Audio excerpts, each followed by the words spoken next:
Hare Krishna, Krishna Krishna, Hare Hare, Hare Rama, Hare Rama, Rama Rama, Hare Hare, Hare Krishna.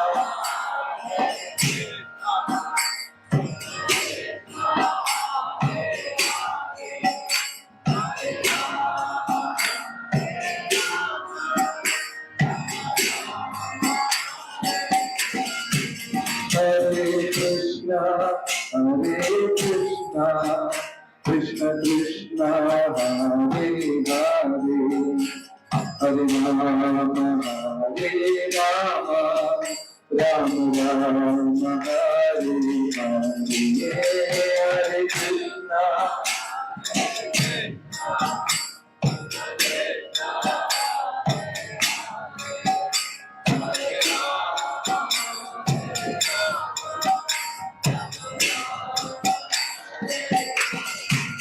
Hare Krishna, Krishna Krishna, Hare Hare, Hare Rama, Hare Rama, Rama Rama, Hare Hare, Hare Krishna.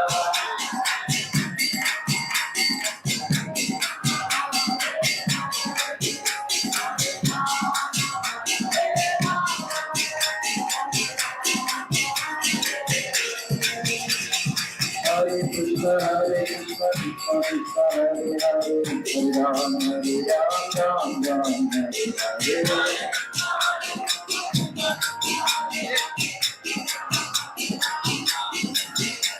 Hare Krishna, Krishna Krishna, Hare Hare, Hare Rama, Rama Rama, Hare Hare.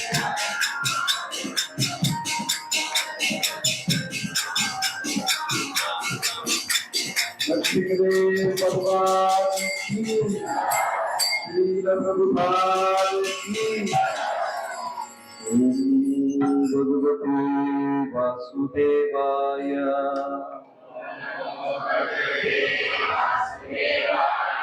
ओम नमो भगवते वासुदेवाय।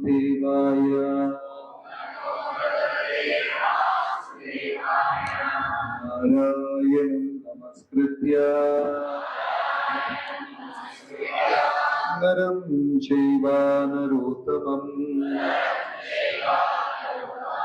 देवीं सरस्वतीं व्यासं ततो जयमुदीरये। हे कृष्णा करुणा सिन्धु दीनबन्धु जगत्पते गोपेश गोपिका कान्ता राधाकान्त नमोस्तुते। तप्तकाञ्चन गौराङ्गी राधे वृन्दावनेश्वरी वृषभानुसुते देवी प्रणमामि हरिप्रिये। जय श्री कृष्ण चैतन्य प्रभो नित्यानंद श्री अद्वैत गदाधर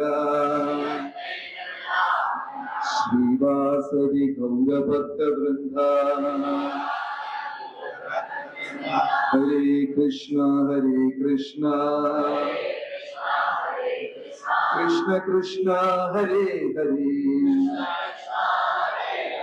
हरे राम राम राम हरे हरे। नरसिंहदेव भगवान की, नरसिंह जयंती महामहोत्सव की। हरे कृष्ण। ശ്രീമദ് ഭാഗവതത്തിൽ 7-ാം സ്കന്ധത്തില് വരുന്ന ഒരു മനോഹരമായ ചരിത്രമാണ് എല്ലാവർക്കും അറിയാം, ഇതൊരു പുതിയ വിഷയമില്ല. എന്നാൽ പ്രഹ്ലാദന്റെ ജീവിതം നമുക്ക് അനേകം മാർഗനിർദ്ദേശങ്ങളും ഭക്തിക്ക് ആവശ്യമായ ഊർജവും നൽകുന്നുണ്ട്. പ്രഹ്ലാദൻ ഏകനാണ്. ഇപ്പൊ ഇവിടെ ഇന്ന് നമ്മൾ സത്സംഗം കേൾക്കുന്നുണ്ട്, നാമജപം ജപിക്കുന്നു എന്ന് വെച്ചാല് ഇത്രയും 100 കണക്കിലെ ആൾക്കാരെ കൂടെയാ നമ്മൾ ഇന്ന് ജപിക്കുന്നത്. പ്രഹ്ലാദൻ ഭക്തനായിരുന്ന സമയത്ത് ഭക്ത കൂട്ടുകാരായിട്ട് അല്ലെങ്കിൽ ഭക്ത സത്സംഗം പ്രഹ്ലാദന് ആരെടുത്തിരുന്നാണ് കിട്ടിയത്? പ്രഹ്ലാദന്റെ ഭക്തരായിട്ടുള്ള കൂട്ടുകാരാരാണ്? ആരാണ്? ആരുമേ. എല്ലാം അസുരബാലന്മാരാ. കൂടെ ഇരുന്നവരെല്ലാം അസുരന്മാരാ. അധ്യാപകന്മാരാരാണെന്ന് വെച്ചാൽ ശുക്രാചാര്യരുടെ 2 മക്കളാണ്, മണ്ടന്മാരാ, 2 ഷണ്ടനും അമർഖനും. ഒരു വൈഷ്ണവ സംഘം, ഒരു തരത്തിലുള്ള സംഘവും പ്രഹ്ലാദന് ലഭിച്ചിട്ടില്ല. നല്ല മനക്കരുത്ത് വേണം. ഭക്തന്മാരില്ലാതെ ഏകനായി ഭക്തിയിൽ മുന്നോട്ട് പുരോഗമിക്കണമെങ്കിൽ അത്രയും ആത്മബലം വേണം. ഇപ്പൊ ഇന്ന് നരസിംഹ ജയന്തി നിങ്ങൾ ഇവിടെ വന്നിരിക്കുകയാണ്. ഒരാള് മാത്രമേ ഇവിടെ ഉള്ളൂ.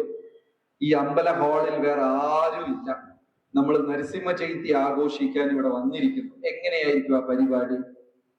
നമ്മൾ തന്നെ ഒറ്റയ്ക്ക് പാടുന്നു, നമ്മൾ തന്നെ സന്തോഷമായിരിക്കുമോ? ഇല്ല. എപ്പോ പെട്ടെന്ന് പോകാം എന്ന് മനസ്സ് പറയും, ഇല്ലേ? ഒറ്റയ്ക്ക് നമുക്കൊന്നും ഭക്തി പരിശീലിക്കാൻ സാധിക്കില്ല. കാരണം അത്രയും ഹൃദയത്തിൽ ഭക്തി ആഴത്തിൽ വേരുവിട്ടിട്ടില്ല. നമ്മളെല്ലാം ഭക്തരായത് എന്തുകൊണ്ടാണ്? അപ്പുറത്ത് നമുക്ക് വൈകുന്നേരം കിച്ചടി കിട്ടും എന്നുള്ള ഉറപ്പ് കൊണ്ടാണ്. അവിടെ പോയാൽ ഒന്നില്ലെങ്കിൽ 9 മണിക്ക് ഉപ്പ് കൂടിയ എന്തെങ്കിലൊക്കെ കിട്ടും. ഇത് ഒന്നുമില്ല. വേറെ തരത്തിലുള്ള ഉത്സവങ്ങൾ, കലാപരിപാടികൾ, ഇതൊന്നുമില്ലെങ്കിൽ ഏകനായി ഒറ്റയ്ക്ക് നാമം ചൊല്ലി ഞാൻ ഭക്തനായി ഉയരും എന്ന ആത്മവിശ്വാസം ഇവിടെ ആർക്കെങ്കിലും ഉണ്ടോ? സത്സംഗം ഇല്ല, ഒന്നുമില്ലെങ്കിൽ വിഷ്ണു പറ്റില്ല, ആർക്കും പറ്റില്ല. ആദ്യത്തെ ദിവസം ഇരുന്ന് ശ്രദ്ധയോടെ ജപിക്കും. ഒരാഴ്ച കഴിഞ്ഞ് എങ്ങനെ ജപിക്കും? 1 മാസം കഴിഞ്ഞാൽ ജപമാല മാറ്റി വെക്കും. ഈ സത്സംഗമാണ് നമുക്ക് പ്രചോദനം തരുന്നത്. പക്ഷേ പ്രഹ്ലാദൻ അങ്ങനത്തെ യാതൊരു സംഘവും ഇല്ലായിരുന്നു. ചുറ്റിയിരുന്നവരെല്ലാം രാക്ഷസന്മാരും അസുരന്മാരും. തന്റെ പിതാവ് അസുരശ്രേഷ്ഠനാണ്. ഇവരെല്ലാം ഭക്തിക്ക് വിരുദ്ധമായ ആൾക്കാരും നാരായണന്റെ ശത്രുക്കളും കൂടെയാണ്.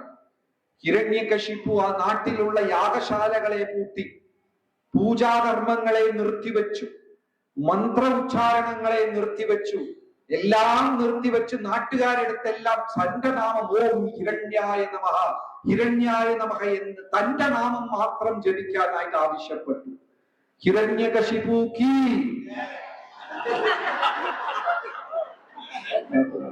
അവരെയൊക്കെ പുറത്താക്കും. രാക്ഷസന്മാര് ആരൊക്കെയാ ജയ് വിളിച്ച രാക്ഷസന്മാര്? കീ എന്ന് പറഞ്ഞാണ് ജയ്. അത് ഏതാന്ന് നോക്കാറില്ല. ഇതുപോലെ അന്നും കുറെ പേരുണ്ടായിരുന്നു.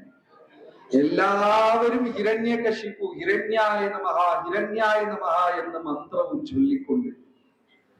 അപ്പൊ പ്രഹ്ലാദൻ തന്റെ കൂട്ടുകാർക്ക് ഗുരുകുലത്തിൽ ചെന്ന്, ശുക്രാചാര്യ സാധാരണ ഗുരുകുലമല്ല, അതായത് അസുരന്മാരുടെ തന്നെ മഹാഗുരുവാണ് ശുക്രാചാര്യൻ.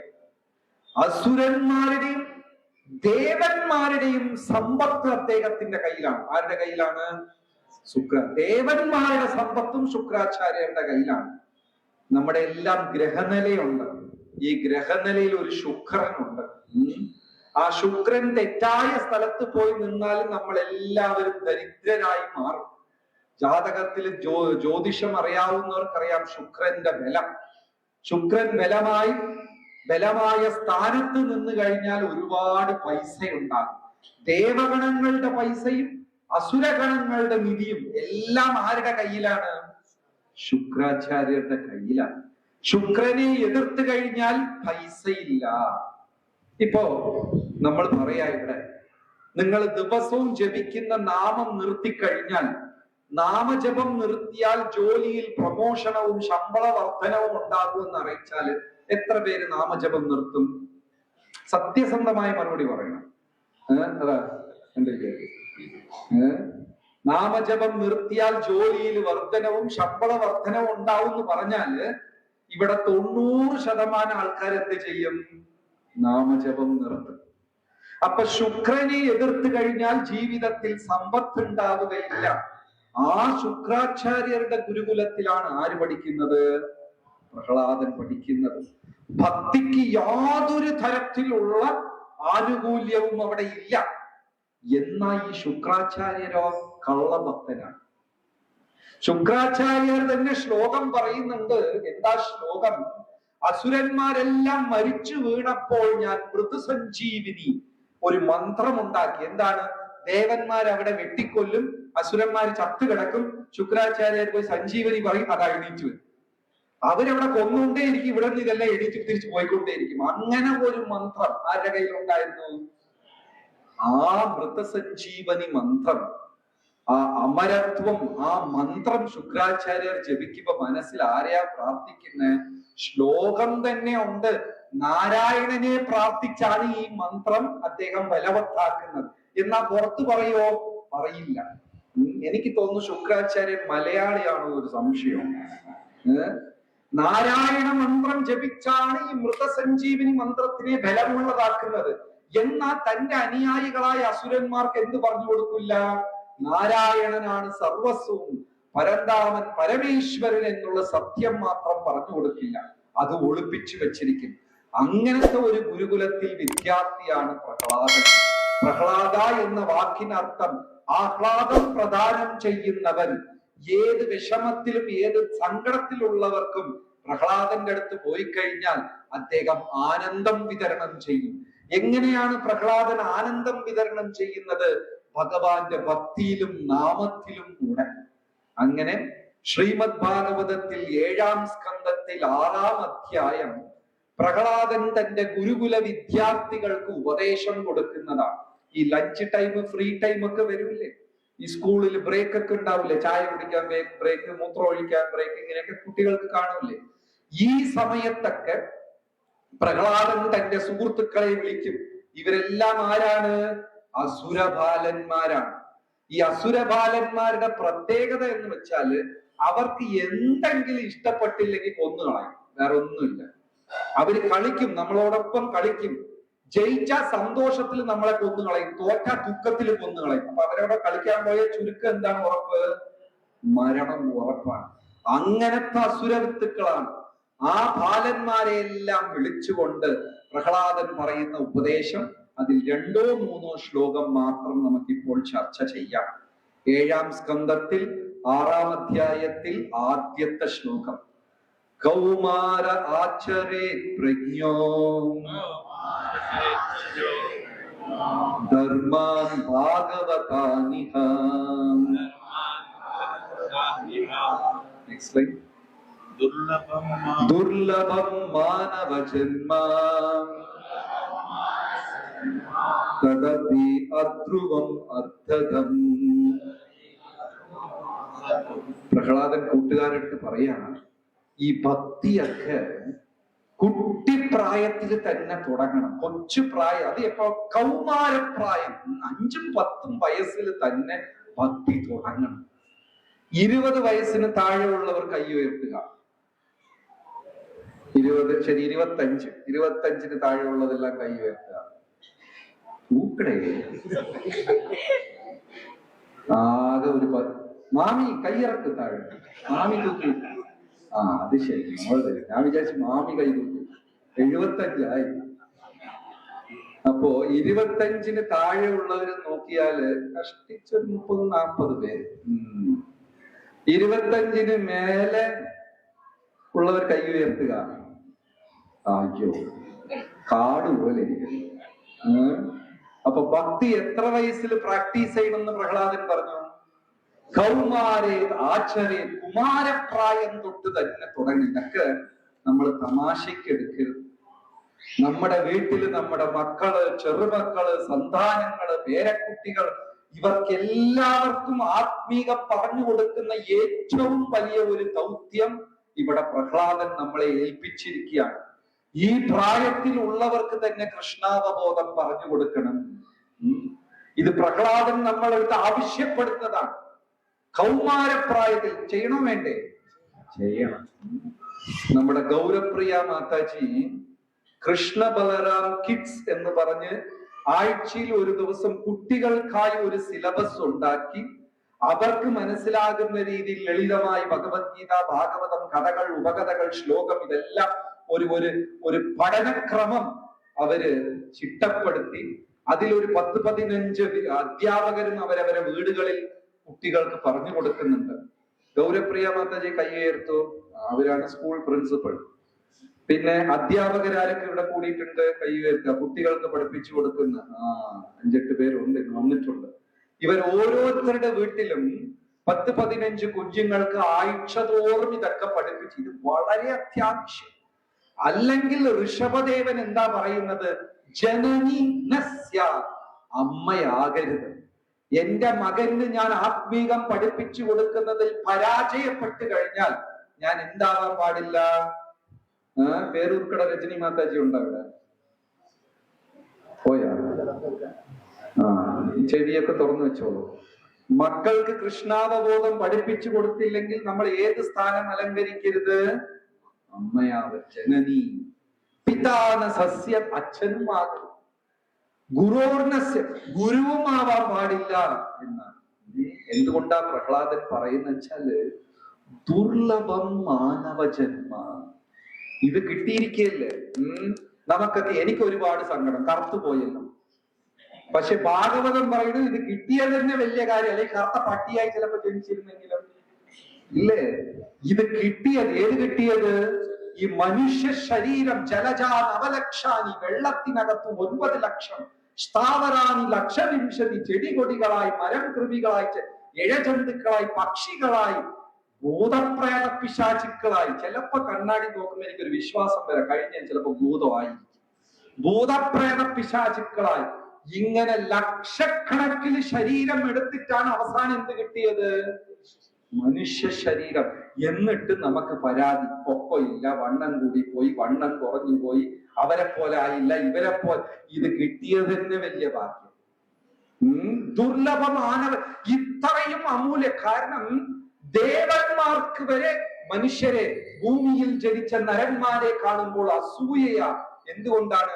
ദേവന്മാർക്ക് മനുഷ്യ ശരീരം വേണം ഭൂമിയിൽ. കാരണം ഇവിടെ ഇരുന്ന് വൈകുണ്ഠത്തിൽ പോകുന്നത് എളുപ്പമാണ്. സ്വർഗലോകത്തിൽ നിന്ന് ഭഗവാന്റെ അടുത്ത് പോകുന്നത് ബുദ്ധിമുട്ടാണ്. എന്തുകൊണ്ടാണ്? മുടി വെളുക്കത്തേ ഇല്ല. എത്ര? 60,000 വർഷം. എത്ര പേർക്ക് മുടി വെളുത്ത്, മുടിയെല്ലാം നരച്ച്? സെന്തിൽ പ്രഭു 2 കൈ വെച്ച് നോക്കും, മൊത്തം വെള്ള ബ്രഷ് പോലെ ഇരിക്കുന്നു. നമ്മുടെ എല്ലാവരുടെയും ഇതിൽ ചിലർ എനിക്കറിയാം, കറുത്ത കൈയൊക്കെ അടിച്ചിട്ടൊന്ന് പറ്റിച്ചിരിക്കുന്നവരൊക്കെ ഉണ്ട്. യമനെ പറ്റിക്കാൻ പറ്റില്ല. മാമി അടിക്കാറുണ്ടോ കൈ? യമനെ പറ്റിക്കാൻ പറ്റില്ല. അപ്പോ ദേവലോകത്തിൽ ചെന്ന് നരനായി, മനുഷ്യനായി ജനിച്ചു കഴിഞ്ഞാൽ 60,000 വർഷം ജരാനരയില്ല, വിശപ്പില്ല, ദാഹമില്ല. ഡെയിലി റംബ, മേനക, തിലോത്തമ, ഊർവശിയുടെ ഡാൻസും കാണാം ഫ്രീ ആയിട്ട്.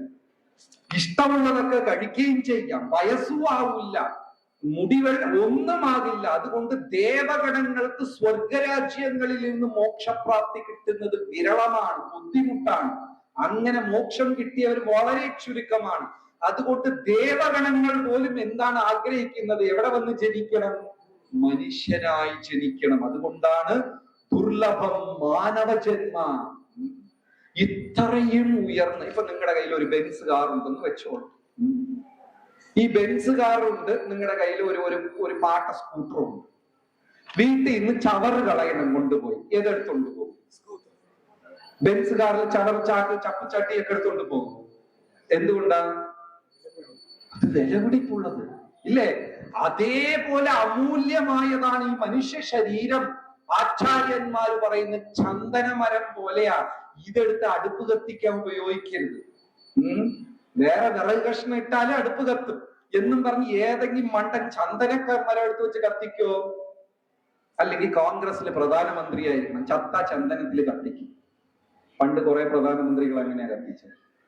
അപ്പൊ ചന്ദനം എടുത്തിട്ട് അടുപ്പ് കത്തിക്കുന്നവൻ എത്രയ്ക്കും മണ്ടനോ അതുപോലത്തെ മണ്ടനാണ് ഈ അമൂല്യമായ ശരീരം ഉപയോഗിച്ചിട്ട് ശരീരസുഖം അന്വേഷിക്കുന്നവൻ. ഇല്ലേ? നമുക്ക് എല്ലാവർക്കും നല്ല ഭക്ഷണം കിട്ടണം, നല്ല കുടുംബം വേണം, മക്കൾ വേണം, പണം വേണം, ഇങ്ങനെ ഒരുപാട് ആഗ്രഹം, തെറ്റില്ല. പക്ഷേ ഈ ശരീരം കൊണ്ട് അതിൽ കവിഞ്ഞ കാര്യങ്ങൾ ചെയ്യാൻ പറ്റുന്ന പറയുന്നു. മൂന്നാമത്തെ ശ്ലോകത്തിൽ ഇവിടെ പറയുന്നു, അതായത് ഇപ്പോ ഒരു ഇതുണ്ട്, പോത്തോ ഒരു കാളയോ ഉണ്ടെന്ന് വെച്ചോ. ഈ എരുമ, പോത്ത്, കാള ഇതിനൊക്കെ ഇടയ്ക്കിടയ്ക്ക് ബാക്ക് ചൊറിയും.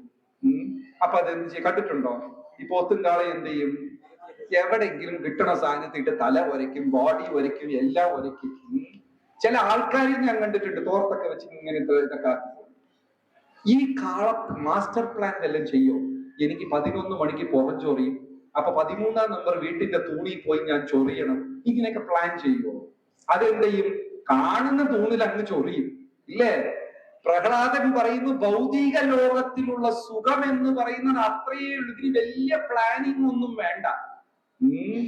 അതൊക്കെ താനേ നടക്കും. നമ്മൾ സത്യസന്ധമായി നമ്മുടെ കർമ്മം നിർവഹിച്ചാൽ തന്നെ ദുഃഖം എങ്ങനെ ചോദിക്കാതെ വരുന്നോ അതുപോലെ സുഖവും ചോദിക്കാതെ വരും. ആരെങ്കിലും മനപ്രയാസം, വിഷമം ചോദിച്ചാണോ മേടിക്കുന്നത്? അയ്യോ കരഞ്ഞ് 2 ആഴ്ചയായി, ഒന്ന് കരഞ്ഞാ നന്നായി എന്നൊക്കെയാണോ വിചാരിക്കുന്നത്? ചുമ്മാ ദുഃഖം വരും. അതേപോലെ സുഖവും അന്വേഷിക്കേണ്ട കാര്യമില്ല, അതും ചുമ്മാ കിട്ടും. മനുഷ്യ ജന്മത്തിന്റെ ഉദ്ദേശം കൗമാരാചരേ പ്രജ്ഞോ ധർമാൻ ഭാഗവത, പരമധർമ്മം എന്താണ്? ഭഗവാന്റെ തൃപ്പാദങ്ങൾ. അടുത്ത ശ്ലോകം 6:2. യഥാഹി പുരുഷസ്യേഹം യഥാഹി പുരുഷസ്യേഹം വിഷ്ണുപാദോപസർപ്പണം യദേശ സർവഭൂതാനാം പ്രിയ ആത്മേശ്വരഃ സുഹൃത്. പുരുഷനായി മനുഷ്യനായി ജനിച്ചാൽ അവന്റെ ലക്ഷ്യം എന്താണ്? വിഷ്ണുപാദ ഉപസർപ്പണം, ഭഗവാന്റെ തൃപ്പാദങ്ങളെ നോക്കിയുള്ള ഒരു യാത്ര. ഒരു കുട്ടിക്കാലത്ത് ഞാനൊരു കഥ, നോവൽ സ്കൂൾ ബുക്കിൽ എവിടെയോ വായിച്ച ഓർമ്മയില്ല. ഒരുത്തിനെ പിടിച്ച് ജയിലിൽ അടച്ചു. നല്ല രസമുള്ള കഥയാണ്. 10-15 കൊല്ലം ഇവൻ ജയിലിൽ കിടന്നു. ഒരു ജോലിയില്ല. ബെല്ലടിക്കുമ്പോ രാവിലെ പോയി തിന്നണം, വീണ്ടും വന്ന് സെല്ലിനകത്ത് കിടക്കണം. ഉച്ചയ്ക്ക് ബെല്ലടിക്കുമ്പോ പോയി തിന്നണം, വന്ന് കിടക്കണം. വൈകുന്നേരം ബെല്ലടിക്കുമ്പോ പോയി തിന്നണം, വന്ന് കിടക്കണം. എന്ത് സുഖമായ ജീവിതം. ഒരു ജോലി. ഒരു യമന്റെ അടുത്ത് ചോദിച്ചു, കഷ്ടപ്പെട്ട് മതിയായി, എനിക്ക് അഥവാ അടുത്ത ഒരു ജന്മം ഉണ്ടെങ്കിലും യമ ഒരു ജോലിയും ചെയ്യാതെ കൈ നീട്ടിയ കാശ് കിട്ടണ അനുഗ്രഹം വേണം. യമൻ പറഞ്ഞു, തഥാസ്തു, അടുത്ത ജന്മത്തില് ഭിക്ഷക്കാരനായി ജനിച്ചു. അപ്പൊ ഈ ജയിൽ പുള്ളി 15 കൊല്ലം ജയിലിനകത്ത് ഒരു ജോലിയില്ല. ജോലി ചെയ്ത് മടുത്ത് അദ്ദേഹം ആ മുറിക്ക് സെല്ലിനകത്തിരുന്ന് മടുത്ത് ഒരു ദിവസം നോക്കിയപ്പോ ചുമരിൽ ഇങ്ങനെ ഉറുമ്പുകൾ ഇങ്ങനെ പോയിക്കൊണ്ടിരിക്കുന്നു.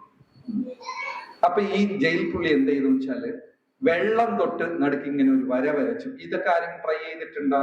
ഈ ഉറുമ്പ് ഇങ്ങനെ ട്രെയിന് പോലെ പോകുമ്പോ ചുമ്മാ വെള്ളം തൊട്ട് ഒരു വര വരച്ചു. ഉറുമ്പ് എന്ത് ചെയ്യും? എത്ര പേര് ട്രൈ ചെയ്തിട്ടുണ്ട്? എല്ലാ ജയിൽ പുള്ളികളാണ്. വെള്ളം കൊണ്ട് ഒരു വര വരച്ചു. അപ്പൊ ഉറുമ്പ് എന്ത് ചെയ്തു? അതങ്ങോട്ട് തിരിഞ്ഞു. അവിടെ ഒന്നുമേ ഇല്ല. ഉറുമ്പ് പേടിച്ചിട്ട് അതങ്ങ് തിരിഞ്ഞു. കുറച്ച് കഴിഞ്ഞപ്പോ ഈ തിരിഞ്ഞ സ്ഥലത്ത് ഇനി ഒരു വര വരച്ചു. അത് തിരിഞ്ഞു, ഇങ്ങോട്ട് വര വരച്ചു. ഇവ ഒരു വട്ടം വരച്ചു.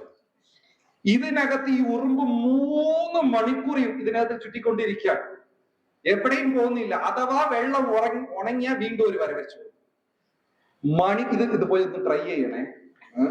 ഇങ്ങനെ വരച്ചാലേ ഉറുമ്പ് ആ വട്ടത്തിനകത്ത് തന്നെ ചുറ്റി ചുറ്റി ചുറ്റി ചുറ്റി. ഇത് ഇവന്റെ ദിവസം പണിയായി. ഒരു ഉറുമ്പിനെ പിടിക്കുക, വട്ടം വെച്ചു. ഇവന് സമയം പോണ്ടേ.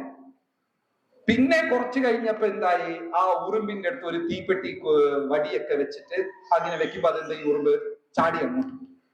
കുറച്ചൊക്കെ കഴിഞ്ഞ് അങ്ങനെ ഒരു 10 വർഷമൊക്കെ കഴിഞ്ഞപ്പോ ഇവൻ ഒരു ഉറുമ്പിന് സർക്കസ് പിടിപ്പിച്ചു. വടി വെച്ച് അത് ചാടിപ്പോവും, അത് ചെയ്യും, ഇത് ചെയ്യും, എല്ലാം ചെയ്ത് ഈ ഉറുമ്പ് ഇവന്റെ ജീവിത ശ്രമമാണ്. 15 കൊല്ലം 10 കൊല്ലം ജയിലിനകത്ത് കഷ്ടപ്പെട്ടവൻ ജോലി ചെയ്ത ഉറുമ്പിന് എന്താക്കി, ഒരു ജിംനാസ്റ്റിക് ഉറുമ്പാക്കി. കാരണം ഇതിന് സമയം പോയില്ല. വടി വെച്ചാ വടിയിൽ കൂടെ അപ്പുറത്ത് ചാടും, വടിയുടെ അറ്റത്ത് കയറി നിൽക്കും, എല്ലാം കൂടെ.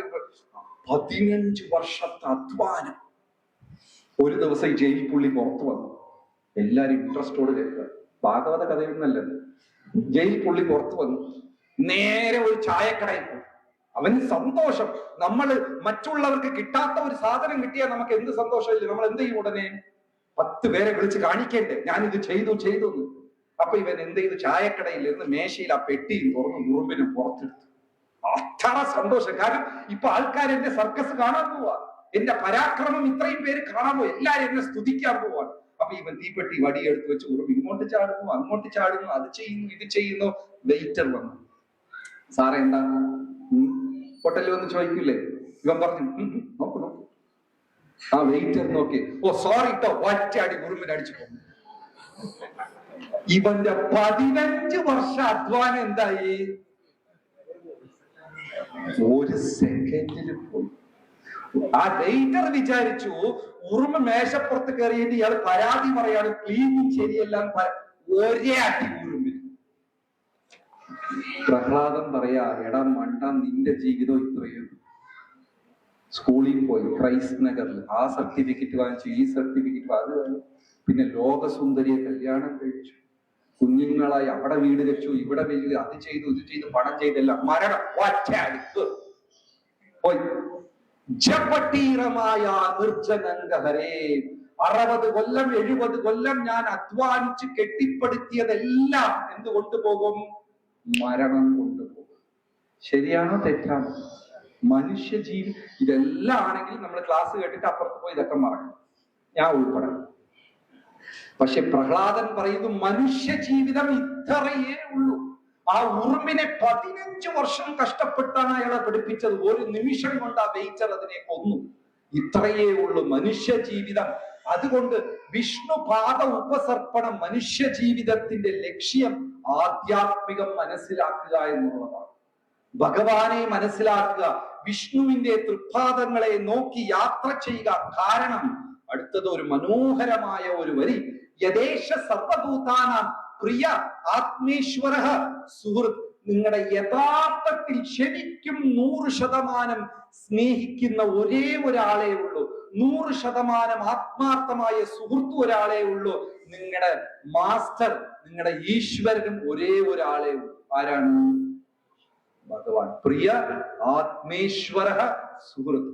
100% നമ്മളെ സ്നേഹിക്കുന്നവരാരും തന്നെ ഭൂമിയിലില്ല, ഉണ്ടാവുകയില്ല.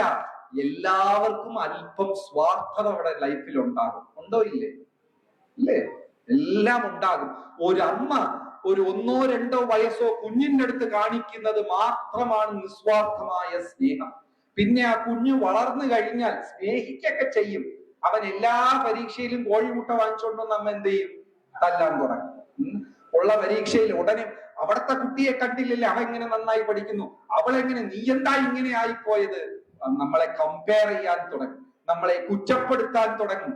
അത് കഴിഞ്ഞാൽ എല്ലാവരുടെ സ്നേഹത്തിലും എന്തെങ്കിലും തരത്തിലുള്ള പ്രതീക്ഷകൾ ഉണ്ടാകും. ഇതൊരു നല്ല വരിയാണ്. പ്രിയ ആത്മേശ്വര സുഹൃത്ത്. ഒരേ ഒരു സ്നേഹിക്കുന്ന ഒരാളേ ഉള്ളൂ. അത് നരസിംഹമൂർത്തി പ്രഹ്ലാദന്റെ അടുത്ത് കാണിച്ചു. നരസിംഹ അവതാരത്തിന് മുമ്പത്തെ അവതാരങ്ങൾ ഏതൊക്കെയാണ്?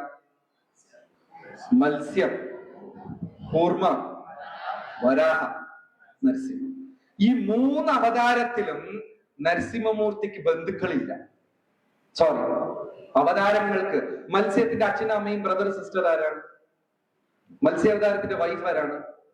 രാമാവതാരം അറിയാം, ശ്രീരാമചന്ദ്രമൂർത്തിയുടെ ധർമ്മപത്നി ആരാണ്? സീതാദേവി. ശ്രീകൃഷ്ണ ഭഗവാന്റെ ധർമ്മപത്നി, അതൊരു പേപ്പറും പേനയുമാണ്, ഒരുപാട് പേര്. അതിനുശേഷം കുടുംബമുണ്ട്.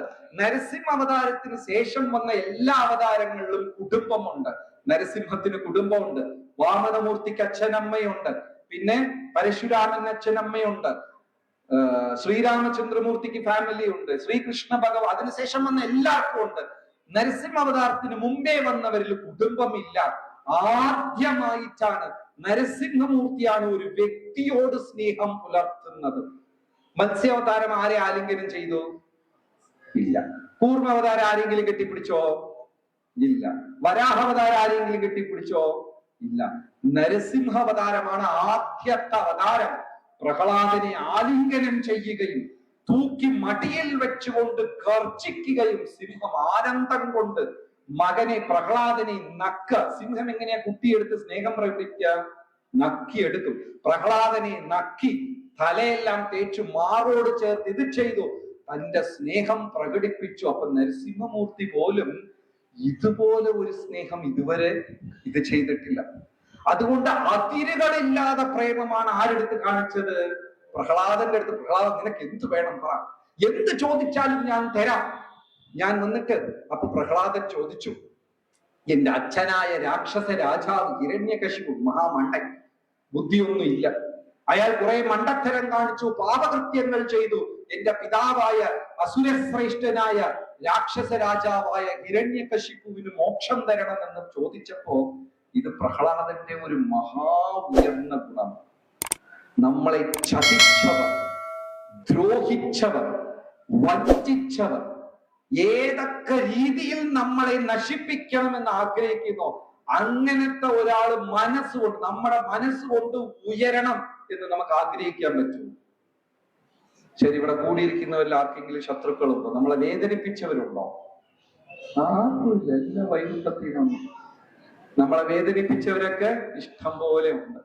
നമ്മളെ അങ്ങനെ വേദനിപ്പിച്ച വ്യക്തിയെ മനസ്സുകൊണ്ട് അയാൾ നന്നായിരിക്കണം, ജീവിതത്തിൽ ഉയരണം എന്ന് നമ്മൾ ആഗ്രഹിക്കുമോ? പിന്നെ ഒരു ചീർപ്പ് കാണാൻ പോയെങ്കിൽ നമ്മൾ സമാധാനം എടുത്ത മാതാജിയാണ്. 10 വർഷം മുമ്പേ ഈ ലീലാദാക്ഷി മാതാജി നമ്മുടെ കൂടെ ഒരു ടൂറിന് വന്നു. ലീലാദാക്ഷി മതി കൈ ഉയർത്തു. ടൂറിൽ വന്നപ്പോ ട്രെയിനിൽ വെച്ച് ഒരു ചീർപ്പ് കാണാതെ, അത് ബ്രഹ്മചാരികൾക്ക് ചീർപ്പിനെ കുറിച്ച് പറഞ്ഞില്ലേ, നമുക്ക് മുടിയേ. മാതാജിയുടെ ചീർപ്പ് കാണാതപ്പോ 2 മണിക്കൂർ ട്രെയിനിൽ കരഞ്ഞു. ടി എടുത്ത് വരെ പരാതി പറഞ്ഞു. ശരിയാണോ തെറ്റാണ്?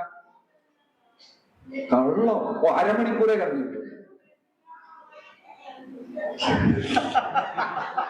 കരഞ്ഞായില്ലേ? എന്തിനു വേണ്ടി? ഓ അത് ശരി. എന്താ അയ്യേ, അങ്ങനെയല്ല കടമാക്കി. അന്ന് ചെറുപ്പിന്റെ കാര്യം പറഞ്ഞത്. അപ്പോ ഭൗതിക ലോകത്തിൽ ചെറിയ ചെറിയ കാര്യങ്ങൾ വരെ നമുക്ക് ആസക്തിയുണ്ട്. നിസാരമായ കാര്യങ്ങൾ വരെ ആസക്തിയുണ്ട്. അപ്പൊ പ്രഹ്ലാദന്റെ അടുത്ത് നരസിംഹമൂർത്തി പറഞ്ഞു, പ്രഹ്ലാദൻ ചോദിച്ചു, എന്റെ പിതാവായ ഹിരണ്യകശിപുവിന് മോക്ഷപ്രാപ്തി തരണം. നരസിംഹമൂർത്തി പറഞ്ഞു, ഇതൊരു വലിയ ഗുണം. എന്താ വെച്ചാൽ നമ്മളെ അത്രയും വേദനിപ്പിച്ചവർ, ദ്രോഹിച്ചവർ, അവർക്ക് വേണ്ടി നമ്മൾ നന്മ ആഗ്രഹിക്കാന്ന് പറഞ്ഞാൽ ശുദ്ധ ഭക്തർക്ക് മാത്രമേ അത് സാധിക്കുകയുള്ളൂ. സാധാരണക്കാർക്ക് അത് സാധിക്കുകയില്ല. പ്രഹ്ലാദൻ തന്റെ കയ്യിൽ വിഷം കൊണ്ടുവന്ന് കൊടുത്ത ആളാണ്. പിതാവിന് വേണ്ടി പ്രാർത്ഥിച്ചു. അതൊരു വലിയ ശ്രേഷ്ഠമായ ഗുണം. അപ്പോ ആനന്ദം അതിര് കടന്ന് ഭഗവാൻ ആനന്ദം കൊണ്ട് പ്രഹ്ലാദന്റെ അടുത്ത് പറഞ്ഞു, പ്രഹ്ലാദ, ഇതുവരെ 3 തലമുറകൾ, ഒരാൾ ഭക്തനായി കഴിഞ്ഞാല് അദ്ദേഹത്തിന്റെ 3 തലമുറയെ ഞാൻ രക്ഷിക്കുമെന്ന് വാക്ക് കൊടുത്തിട്ടുണ്ട്. നിനക്ക് വേണ്ടി ഞാൻ അതിനെ 7 ആക്കി വർദ്ധിപ്പിച്ചു തരാം. അന്നു മുതൽ ഒരു പരമ്പരയിൽ ആരെങ്കിലും ഭക്തരായി കഴിഞ്ഞാൽ അവരുടെ എത്ര തലമുറയാണ് മോക്ഷപ്രാപ്തിയിലേക്ക് പോകുന്നത്? 7 തലമുറ. അപ്പൊ നമ്മൾ ചെയ്യുന്നത് ഏറ്റവും വലിയ ഒരു സേവനമാണ്. നമ്മൾ നാമജപവും ചെയ്ത് ഭക്തിയിലൊക്കെ വന്നു കഴിഞ്ഞാൽ നമ്മുടെ കുടുംബം, മക്കള്, ചെറുമക്കള്, അവരെ ബന്ധുക്കൾ എല്ലാവരും 7 തലമുറയിലുള്ളവർക്ക് മോക്ഷപ്രാപ്തി ഉണ്ടാകും. ഇത് പ്രിയ. രണ്ടാമത്തത് ആത്മീശ്വര, നാഥൻ. നാഥൻ എന്ന് പറയുമ്പോ അത് ഒരു ബ്യൂട്ടിഫുൾ സൈക്കോളജിക്കൽ പോയിന്റ് ആണ്. അതൊന്ന് നമ്മൾ ആഴത്തിൽ ചിന്തിച്ചാലേ അത് മനസ്സിലാവുള്ളൂ. ആത്മീശ്വര, ഒരു ലൈഫിൽ ഒരു തീരുമാനം എടുക്കുന്നതാണോ ബുദ്ധിമുട്ട്? എല്ലാം നമുക്ക് വന്നിട്ട് റെഡിമെയ്ഡ് ആയിട്ട് ഇത് ചെയ്താൽ മതി, അത് ചെയ്താൽ മതി എന്ന് ആരെങ്കിലും പറഞ്ഞു കൊടുത്ത് കാര്യങ്ങൾ ചെയ്യിപ്പിക്കുന്നത് ഏതാണ് വളരെ ഈസി? സിമ്പിൾ ആയിട്ട് ചോദിക്കാം. രാവിലെ എണീറ്റ് കുളിച്ച് പല്ല് തേച്ച് പാചകം ചെയ്ത് അത് നിവേദിച്ച് കഴിക്കുന്നതാണ്. ആരെങ്കിലും എല്ലാം ഉണ്ടാക്കി പ്ലേറ്റിൽ കൊണ്ടുവന്ന് തന്നാ ഇരുന്ന് കഴിക്കുക, ഏതാ ഈസി? ആരെങ്കിലും എല്ലാം പ്ലേറ്റിൽ കൊണ്ടുവന്ന് കൊടുത്താൽ ഇത് തന്നെയാണ് ലൈഫ്. ചില സമയം എല്ലാം പോസിറ്റീവ് ആയിരിക്കുമ്പോൾ നമുക്ക് ബുദ്ധിമുട്ട് വരില്ല. മാസ ശമ്പളം കൃത്യമായി വരുന്നു, ആരോഗ്യം നന്നായിരിക്കുന്നു, അതിരിക്കുന്നു, എല്ലാം കറക്റ്റ് ആയിരിക്കുമ്പോൾ നമുക്ക് പ്രശ്നമില്ല. പക്ഷെ ഇതിൽ എവിടെയെങ്കിലും കോട്ടം തെറ്റുമ്പോ, എന്റെ ജോലി നഷ്ടപ്പെടുമ്പോൾ, ശരീരത്തിൽ വല്ലാത്ത അസുഖങ്ങൾ വരുമ്പോ, ഞാൻ നിസ്സഹായ അവസ്ഥയിൽ നിൽക്കുമ്പോൾ, ഞാൻ ആരുടെങ്കിലൊക്കെ സഹായം പ്രതീക്ഷിക്കുമ്പോ അവരും തിരിഞ്ഞു നോക്കാതായി ഞാൻ ഒറ്റപ്പെട്ടു പോകുന്ന ഒരു കണ്ണീര് സ്വയം കുടിക്കുന്ന അങ്ങനത്തെ വേദനാവസ്ഥ, വേദനാജനകമായ അവസ്ഥ ആർക്കെങ്കിലും വന്നിട്ടുണ്ടോ? ഭഗവന്തിനെ കൈ തൂക്കണേ. ആർക്കും വന്നിട്ടില്ല, കുറച്ചു പേർക്കൊക്കെ ഉണ്ട്. ആ സമയത്തില് നമുക്കൊരു നാഥൻ ഉണ്ടായെങ്കിൽ എന്ന് നമ്മൾ ആഗ്രഹിക്കും. നമ്മൾ ആ കഷ്ടപ്പെടാതെ നമ്മളെ കൈപിടിച്ച് നടത്തിക്കൊണ്ടുപോകാൻ ആ ഒരു സമയത്തിൽ, ധർമ്മസങ്കടമായ സമയത്തിൽ, വേറെ ഒരു സഹായവും കിട്ടാതെ ഏകനായി നിൽക്കുമ്പോ, ആരെങ്കിലും എന്നെ വന്ന് വഴി നടത്തിയിരുന്നെങ്കിൽ, ആരെങ്കിലും എനിക്കൊരു സഹായം ചെയ്ത് എന്ന് നമ്മൾ ആഗ്രഹിക്കും. അത് ഭൂമിയിൽ ആർക്കും ചെയ്യാൻ പറ്റില്ല. ആർക്ക് സാധിക്കും? ഭഗവാൻ. അതാണ് ആത്മീശ്വര, യഥാർത്ഥ ഈശ്വരൻ. നമ്മുടെ സ്വന്തം എന്ന് ആഗ്രഹിക്കുന്ന, നമ്മളെ പൊസസ് ചെയ്യുന്ന, ഭൗതിക ലോകത്തിലും നമ്മളെ ചിലര് പൊസസ് ചെയ്യും, പക്ഷെ ശ്വാസം മുട്ടിച്ച് കൊന്നു കളയും. പക്ഷെ ഭഗവാൻ പൊസസ് ചെയ്യും. എങ്ങനെയാണ്? നമ്മുടെ സന്തോഷം വർദ്ധിക്കും. പ്രിയ ആത്മീശ്വര. മൂന്നാമത്തെ എന്താണ്?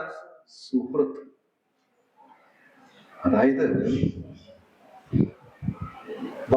നരസിംഹമൂർത്തി കഴിഞ്ഞിട്ട് വാമനമൂർത്തി വന്നു. വാമനമൂർത്തി വന്നപ്പോൾ 3 ചുവടില് എന്ത് ചെയ്തു? മഹാബലിയുടെ കംപ്ലീറ്റ് വിട്ട്. എല്ലാവർക്കും ആ കഥ അറിയാം. പതനക നിരജനിത ജന ഭാവന കേശവദൃതാവാമന രൂപ ജയ ജഗദീശ ഹരേ. ഓരോ പാദവും വെച്ച് 3 അടിയിൽ വാമനമൂർത്തിയുടെ സർവ്വതം എടുത്തു. അത് കഴിഞ്ഞ് മഹാബലിയുടെ സർവ്വതും എടുത്തിട്ട് വാമനമൂർത്തി എന്ത് ചെയ്തു? നാഗാസ്ത്രം കൊണ്ടുവന്നു. നാഗാസ്ത്രം കൊണ്ടുവന്ന് മഹാബലിയെ ബന്ധിച്ചു വെച്ചു, നാഗം കൊണ്ട് കെട്ടിവെച്ചു. മഹാബലി ഇങ്ങനെ തല കുനിഞ്ഞ് നാണക്കേട്. എന്തുകൊണ്ടാ മഹാബലിക്ക് നാണക്കേട്? ഭഗവാൻ കെട്ടിയത് കൊണ്ടോ ഭഗവാൻ എന്നെ തോൽപ്പിച്ചത് കൊണ്ടോ അല്ല. നമ്മളൊക്കെ ഭയങ്കര ഈഗോ ഉള്ള ആൾക്കാരാണ്. ആരെങ്കിലും മുമ്പ് അല്പം ഒന്ന് ചെറുതായി കഴിഞ്ഞാൽ നമ്മുടെ ഉള്ളു സമ്മതിക്കില്ല. അത് തിരുവനന്തപുരം ഭാഷയിൽ പറയണമെങ്കിൽ എന്നെ അവൻ കൊച്ചാക്കി. ഇങ്ങനെ വാക്ക് ഉപയോഗിക്കാറുണ്ടോ? ഒരാളുടെ മുമ്പ് എന്തോ ജനിച്ചപ്പോഴേ വലിയ കിരീടവും വെച്ചിട്ട് രത്നമാലയോടെ ഭൂമിയിലെ രാജാവായി ജനിച്ച പോലെയാണ് വിചാരം. എല്ലാ അഴുക്കിലും ചോരയിലും വേണ്ടാത്ത വൃത്തികേട് കൂടെയാണ് പുറത്തു വന്നത്. ആ പാവം നർസിട്ട് കുളിപ്പിച്ച് പിന്നെ എന്താണ് Johnson and Johnson baby soap ഒക്കെ ഇട്ടാണ് ഈ കളറിൽ ഇരിക്കുന്നത് എന്ന് ഞാൻ കളർ വെച്ചില്ല. അപ്പോ എന്നാൽ ആരെങ്കിലും നമ്മളെ ഒന്നും വേദനിപ്പിച്ചു, നിരാശപ്പെടുത്തി, നമുക്ക് ചെറിയ ഒരു ഇതുണ്ടായി കഴിഞ്ഞാല് ഞാൻ ചെറുതാകുന്നത് ഇഷ്ടമല്ല. എത്രയ്ക്കും ഒരു മനുഷ്യന് ഉള്ളിൽ അഹം എന്ന ഭാവം ഉണ്ടാകുമോ അത്രയ്ക്കും ഡിസപ്പോയിന്റ്മെന്റ് ഉണ്ടാകും. പക്ഷെ ഇവിടെ മഹാബലി നാണം വേദനിച്ചിരിക്കുന്നത് ഭഗവാന്റെ മുമ്പേ ചെറുതായത് കൊണ്ടല്ല. 3ാമത്തെ അടി മണ്ണ് എനിക്ക് ഭഗവാന് തരാൻ പറ്റിയില്ലല്ലോ 2 കൊടുത്തുള്ളൂ. മൊത്തം എത്ര പ്രോമിസ് ചെയ്തു? 3. എത്ര കൊടുത്തു? 2. 1 കൊണ്ട് പാതാഴ ലോകങ്ങൾ 7, ഇനി 1 കൊണ്ട് ഉപരിലോകങ്ങൾ 7 എടുത്തു. 3ാമത്തത് കൊടുക്കാൻ പറ്റിയില്ല.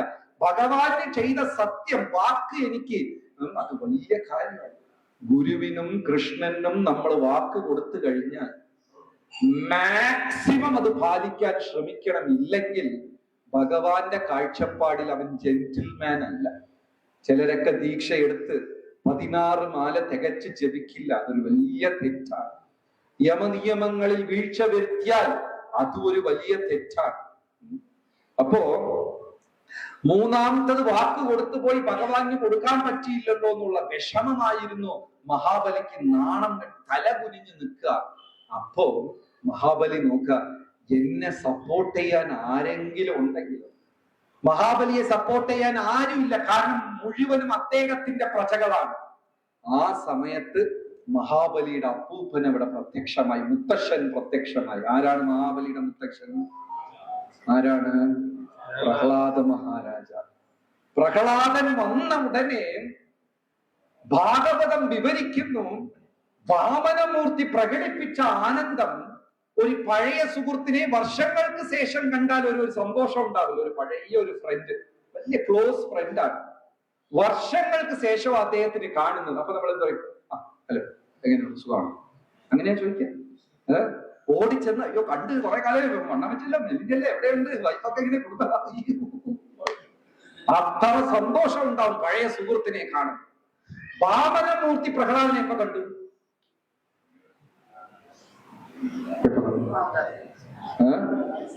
നരസിംഹ അവതാരത്തിലാണ് കണ്ടത്, വാമനനായി കണ്ടില്ല. പക്ഷെ വാമനമൂർത്തി പ്രഹ്ലാദനെ കണ്ട ഉടനെ ഓടിച്ചെന്ന് പ്രഹ്ലാദന്റെ കരം പിടിച്ച് മാറോട് ചേർത്ത് വെക്കുകയും സ്നേഹത്തോട് സംസാരിക്കുന്നു. വളരെ വിനയത്തോട് പ്രഹ്ലാദൻ പറഞ്ഞു, പ്രഭു 7 ജന്മം എന്റെ കുലത്തിലുള്ളവരെ രക്ഷിക്കാന്നാണ് അങ്ങ് വാക്ക് തന്നത്. ഈ പാവത്തിനെ പിടിച്ച് കെട്ടിവെച്ചിരിക്കുന്നു. മഹാഭക്തനാണ് പ്രഹ്ലാദൻ. ചോദിച്ച നിമിഷം നാഗഭാഷം വാമനമൂർത്തി പരീക്ഷത്തിനെ മഹാബലിയെ കെട്ടിവെച്ചിരുന്ന ആ സർപ്പം അപ്പൊ തന്നെ വിടുകയും വാമനമൂർത്തി പറഞ്ഞു, മഹാബലി, നിനക്ക് ഞാൻ സുതളം എന്ന് പറയുന്ന അതിമനോഹരമായ ഗ്രഹം സൃഷ്ടിച്ചു തരാം. ഞാൻ അവിടെ വന്ന് കാവൽക്കാരനായി അവിടെ നിന്ന് നിന്നെ സേവിക്കാം. ഇന്ദ്രനേക്കാളും വലിയ ഐശ്വര്യമായിരിക്കും നിനക്ക് അവിടെ ലഭിക്കുന്നത് എന്ന് പറഞ്ഞു 3 വരം കൊടുത്തു മഹാബലിക്ക്. ആര് കാരണം? പ്രഹ്ലാദൻ. അവിടെ വാമനമൂർത്തി ഒരു സൗഹൃദം പ്രകടിപ്പിച്ചു. പ്രിയ ആത്മേശ്വര, ഭഗവാൻ മാത്രമേ നമുക്ക് ഉള്ളൂ. അപ്പൊ ഈ 7ാം സ്കന്ധത്തിൽ 6ാം അധ്യായത്തിൽ ഒരുപാട് ശ്ലോകങ്ങളുണ്ട്. 1-2 ശ്ലോകമേ ചർച്ച ചെയ്യാൻ സാധിച്ചുള്ളൂ. അവിടെ പ്രഹ്ലാദൻ തന്റെ കൂട്ടുകാർക്ക് ആത്മീയതയുടെ പ്രാധാന്യം പഠിപ്പിക്കും. ഈ വരുന്ന ശ്ലോകങ്ങളുടെ ഇനി രസമാണ്. മനുഷ്യജന്മത്തിൽ നമ്മൾ 50% ഉറങ്ങിത്തീർക്കുന്നു. ശരിയാണോ തെറ്റാണ്? അല്ലേ? ഒരു 40% ഉറങ്ങിത്തീർക്കും. ചിലര് പിന്നെ ഭാഗവതം ക്ലാസ്സിൽ ഇരുന്ന് ഉറങ്ങും. അങ്ങനെ കുറച്ചൊക്കെ സംഭവിക്കും. പ്രസാദ സേവയുടെ സമയത്ത് മാത്രമേ നമുക്ക് ഉറക്കം വരാതെ ഉള്ളൂ. ബാക്കി എല്ലാ സേവയുടെ നടുക്കും നമുക്ക് ഉറക്കം വരും. ഇല്ലേ? എല്ലാം ചെയ്തിട്ടുണ്ട്. ശങ്കരാചാര്യർ പാടിയതുപോലെ ബാല്യകാലത്തിൽ കുറെ പോയി. ക്രീഡാസക്ത കളിയാണ്, എല്ലാം കളി. പിന്നെ അടുത്ത പ്രായത്തിൽ യുവാവ് യുവതി ആകർഷണം. വയസ്സായി കഴിഞ്ഞാൽ ചിന്ത. ബ്രഹ്മത്തിനെ, ഈശ്വരനെ കുറിച്ച് എപ്പോഴാ ചിന്തിക്കാൻ സമയം എന്ന് ചോദിക്കും. ഇത് പ്രഹ്ലാദനും അടുത്ത ശ്ലോകങ്ങളിൽ പറയുന്നു. അതിമനോഹരമായ ഭാഗമാണ് ശ്രീമദ് ഭാഗവതത്തിൽ 7ാം സ്കന്ധത്തിൽ പ്രഹ്ലാദ ഉപദേശം എന്ന് പറയുന്നത്. ഭക്തജനങ്ങൾക്ക് സമയം കിട്ടുവാണെങ്കിൽ അതൊക്കെ വായിക്കുക. ഇതിന്റെ അവസാനമാണ് പ്രഹ്ലാദൻ പറയുന്നത്, ശ്രവണം, കീർത്തനം, വിഷ്ണു സ്മരണം, പാദസേവനം, അർച്ചനം, വന്ദനം, ദാസ്യം, സഖ്യം, ആത്മൻ. ഈ 9 വിധ ഭക്തിയിൽ ഏതെങ്കിലും ഒന്ന് നമ്മൾ പ്രാക്ടീസ് ചെയ്യണം. അപ്പൊ ഈ വൈശാഖ മാസത്തില് നാമജപം കൃത്യമായി ചെയ്യുക.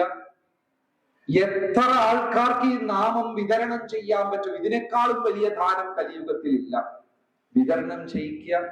അവരെല്ലാം സത്സംഗത്തിൽ കൊണ്ടുവരിക. ഞാൻ നേരത്തെ പറഞ്ഞ പോലെ കുഞ്ഞുങ്ങളുണ്ടെങ്കിൽ കുഞ്ഞുങ്ങളുടെ പരിപാടിയിൽ ചേർക്കുക. ഭഗവത്ഗീത ഭാഗവതവർക്ക് മനസ്സിലാവട്ടെ.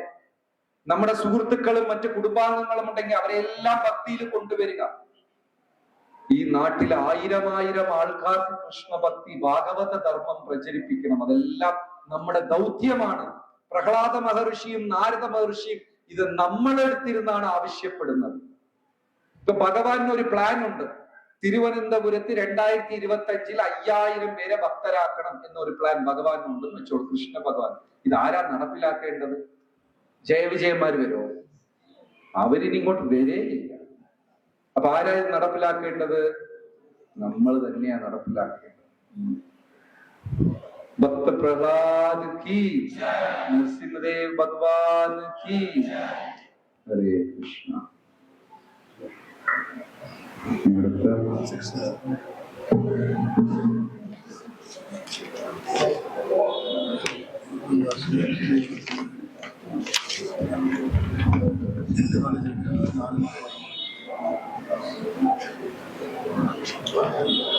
ഇന്ന് ചിലരൊക്കെ വന്നിട്ട് സങ്കല്പം, ആത്മീക സങ്കല്പം എടുക്കുന്നു. വളരെ നല്ല കാര്യം.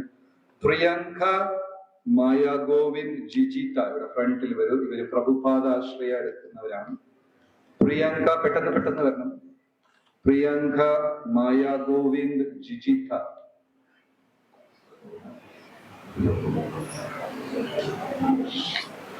എന്ത് ചെയ്യുന്നു? Jewellery staff nurse. എവിടെ? ആലപ്പുഴയിൽ. ആരുടെ സത്സംഗത്തിലാണ് കണക്റ്റഡ്? സത്യമേവ. 16 മാല ജപിക്കുന്നു. ഇപ്പോഴാണ് വരുന്നത്. 20 വർഷമായിട്ട് കാണുന്നു. ഓക്കെ. സോ ഞാൻ പറയുന്ന പ്രതിജ്ഞ സമ്മതമാണെങ്കിൽ ഹരേ കൃഷ്ണ എന്ന് ഉറക്കെ പറയുക. അവർക്ക് കുറച്ച് ഉദ്ധരിപ്പ് കൊടുക്കുക. ഞാൻ ദിവസവും 16 മാല മുടങ്ങാതെ ജപിച്ചു കൊള്ളാം. ഉറക്കെ പറയണം. ഹരേ കൃഷ്ണ മാത്രമാണ്. എല്ലാരും ചെയ്യുന്നുണ്ട് 16 മാല. 4 യമനിയമങ്ങൾ കൃത്യമായി പാലിച്ചു കൊള്ളാം. 4 യമനിയമങ്ങൾ എന്ന് പറയുമ്പോൾ ലഹരിയില്ല, ചൂതുകളിയില്ല, മത്സ്യമാംസാദികളില്ല, തെറ്റായ സ്ത്രീ പുരുഷ ബന്ധമില്ല. ഏകാദശി വ്രതം അനുഷ്ഠിച്ചു കൊള്ളാം. ശ്രീകൃഷ്ണ ഭഗവാൻ പരമദിവ്യോത്തമ പുരുഷനാണെന്ന് ശ്രീല പ്രഭുപാദരുടെ ഗ്രന്ഥ രൂപേണ മനസ്സിലാക്കി അത് ഞാൻ ഫോളോ ചെയ്യാം. പ്രഭുപാദരുടെ നിർദ്ദേശങ്ങൾ, പ്രഭുപാദരുടെ ഗ്രന്ഥങ്ങളിലുള്ള നിർദ്ദേശങ്ങൾ അനുസരിച്ച് ജീവിതം മുന്നോട്ട് കൊണ്ടുപോകാൻ ശ്രമിക്കാം. എല്ലാം സമ്മതമാണ്. ഓക്കെ. ശ്രീകൃഷ്ണ ഭഗവാൻ പരമദിവ്യോത്തമ പുരുഷനാണെന്ന് സമ്മതിക്കുന്നുണ്ട്. ശ്രീകൃഷ്ണ ഭഗവാനാണ് ശ്രീ ചൈതന്യ മഹാപ്രഭുവായി അവതരിച്ചത് എന്ന് വിശ്വസിക്കുന്നു. ഉറപ്പാണ്. പഞ്ചതത്വയിൽ 5 പേരാരൊക്കെയാണ്?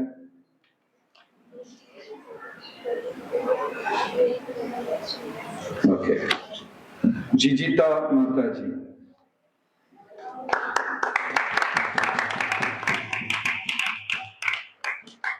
ശ്രീമതി മായ ഗോവിന്ദ്,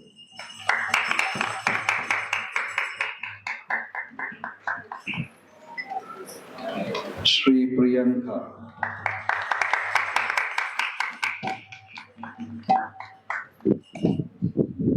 സോ ഉദ്ധരിപ്പൂവ് വാങ്ങിച്ചിട്ട് ഇവിടെ തന്നെ വെയിറ്റ് ചെയ്യുക.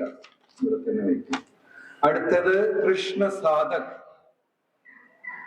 മാധവ് ദത്ത്, ഹരിത ശ്രീ, വിഷ്ണു വിജയൻ, ഡി സുരേഷ് കുമാർ, ജ്യോതി ലക്ഷ്മി, ദേവിക കൃഷ്ണ, അഭിനവ് കൃഷ്ണ. ഈ പേര് വിളിച്ചവരെല്ലാം മുന്നോട്ട് വരിക. Vrinda S, Abhi Ramya S S, Suresh Babu, Sudarsh, Bindu K S, Ayush Kathara, M Janaki Shastri, Jyoti Yadav, Biju P, Rahul Puri, റിംപി ഹിംഗോറ, Gautam ഹിംഗോറ, Sharada ദണ്ഡുകിയ, Easwar ദണ്ഡുകിയ, Brijesh Nirvan, Neetha ജ. Please come forward. പേര് വിളിച്ചവരെല്ലാം and you face Prabhupada. എല്ലാവരും പ്രഭുപാദരെ നോക്കി വരിയിൽ നിൽക്കുക. So you all have to face Prabhupada. Okay, എല്ലാവരും വന്നോ? Everybody is there? All have come. So I will read out the vows. ഞാൻ സങ്കല്പം വായിക്കാം. If you agree, you loudly say Hare Krishna. നിങ്ങൾക്ക് സമ്മതമാണെങ്കിൽ ഹരേ കൃഷ്ണ എന്ന് ഉറക്കെ പറയുക. I will chant 8 rounds of Mahamantra daily. ഞാൻ ദിവസവും 8 മാല മഹാമന്ത്രം ജപിച്ചു കൊള്ളാം. I follow 4 regulative principles. 4 യമനിയമങ്ങൾ. No meat eating, മത്സ്യമാംസങ്ങളില്ല. No intoxication, ലഹരിയില്ല. No gambling, ചൂതുകളിയില്ല. No illicit sex, തെറ്റായ സ്ത്രീ പുരുഷ ബന്ധമില്ല. If you agree, say loudly Hare Krishna. Ekadashi വ്രതം ഞാൻ പാലിക്കാം. I follow every Ekadashi once in 15 days. Sreekrishna ഭഗവാനെ പരമദിവ്യോത്തമ പുരുഷനായി അംഗീകരിക്കാം. I agree Krishna is supreme personality of Godhead. I read Srila Prabhupada's books and try to follow his instruction. പ്രഭുപാദരുടെ ഗ്രന്ഥങ്ങൾ വായിച്ചിട്ട് അത് ഞാൻ ജീവിതത്തിൽ ആചരിക്കാൻ ശ്രമിക്കാം. Okay. Neetaja, Shrimati Neetaja. Brijesh Nirvan.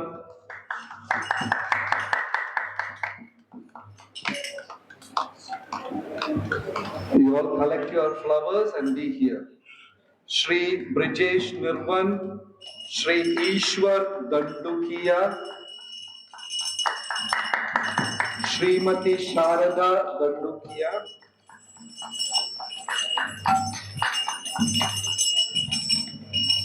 Shri Gautam Hingora,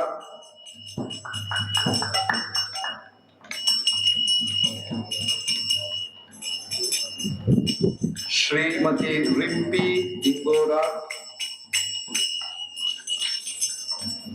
Rahul Puri, Shri Rahul Puri, Shri Biju P,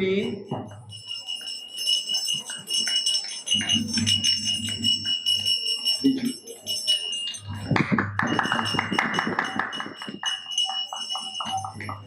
Shrimati Jyoti Yadav,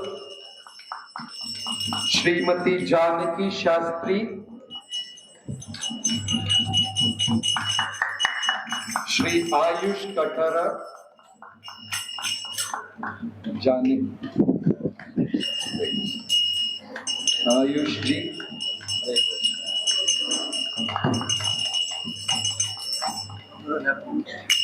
Hindu. Why you came late? Your name? Rahul. Which class you are? I'm in 7th. You are not Rahul. My father.